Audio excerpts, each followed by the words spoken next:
In the early 2000s, Darfur erupted into a war when rebels accused the government in Khartoum of neglect and oppression. Most Darfuri rebels came from non-Arab farming communities, and throughout President Omar al-Bashir's long rule, the Muslim Brotherhood's influence in the country had grown throughout the state, excluding groups which were seen as outside the ruling vision. Darfuris consist of peoples like the Fur, the Mazalit, and the Zaghawa. The Sudanese government, dominated by Arab elites, responded to their uprising with militias which targeted villages based on ethnic and tribal identity, Arab versus non-Arab, even though both sides were Muslim. That's why what happened in Darfur was called a genocide.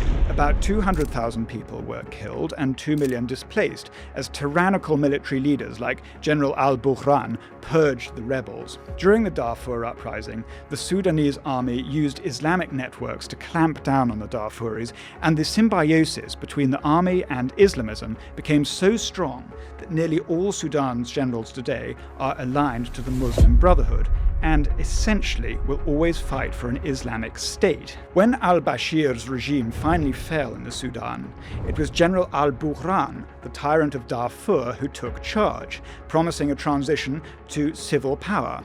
But he instead leaned on his old networks, including his Islamist backers from the Darfur genocide. So now, the war policy of Darfur has become the national policy of Sudan, locking the country into a cycle of violence which makes Gaza look rather tame by comparison.